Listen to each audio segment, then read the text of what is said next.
કર્ણાવતી મહાનગર અમદાવાદ શહેરના અલગ અલગ કોલેજ કેમ્પસના વિદ્યાર્થીઓ અને સીમા જાગરણ મંચના કાર્યકર્તાઓએ સુઈગામ તાલુકાના સરહદની પાસે આવેલા ગામડાના 3 દિવસના પ્રવાસે આવેલા, જેમાં અમદાવાદ શહેરના અલગ અલગ કોલેજ કેમ્પસના વિદ્યાર્થીઓ અને સીમા જાગરણ મંચના કાર્યકર્તાઓએ સુઈગામ તાલુકાના સરહદના પ્રથમ ગામોની મુલાકાત લઈને લોકોની રહેણી કહેણી, સમસ્યાઓ તેમજ જાહેર જીવન વિશે જાણવાની અને 26મી જાન્યુઆરીની આજે ઉજવણી કરવાની સાથે સાથે લોક જાગૃતિ લાવવા માટે સતત પ્રયાસો કર્યા હતા, જેમાં સરહદને પ્રણામ ત્રિદિવસીય કાર્યક્રમમાં જિલ્લાના સીમા જાગરણ મંચના સભ્યો ડૉક્ટર પંચાલ સાહેબ, પુરુષોત્તમભાઈ દેસાઈ, કિશોરભાઈ વ્યાસ, લાલજીભાઈ પટેલ, નવઘણજી ઠાકોર, કરમણભાઈ પટેલ, અશોકભાઈ ચૌધરી સહિત અન્ય હોદ્દેદારોએ સરહદ કો પ્રણામ કાર્યક્રમ સફળ બનાવવા માટે સતત પ્રયત્નશીલ રહ્યા હતા, જેમાં બહાર ગામથી આવેલા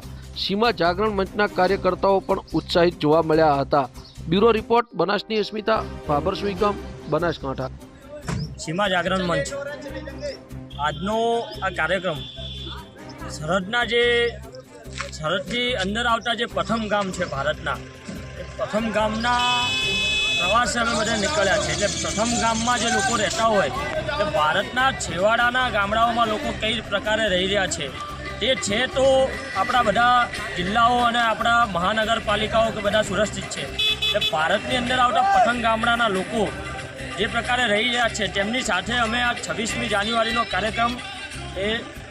કાર્યક્રમ માટે અમે એમની સાથે એક કાર્યક્રમ ઉજવીશું। તેની માટે અમે બધાએ કર્ણાવતીથી લઈને આ ભારતના સુઈગામના જે પ્રથમ ગામ છે આપણું, પાકિસ્તાનથી અંદર આવતા આપણું પ્રથમ ગામ કહેવાય, એ ગામડાઓમાં અમે આખો એક દિવસ એમની સાથે રહેવાના છે અને એમના રહેણી કરણી અને એમની સમસ્યાઓ, એ કેવા પ્રકારના જાહેર જીવનમાં રહે છે, એ આટલી ઓછી વ્યવસ્થામાં પણ પોતાનું જીવન કેવી રીતના પ્રસાર કરી, એવા બધા વિદ્યાર્થીઓ એમની સાથે રહેશે આજનો દિવસ અને બધું જાણશે।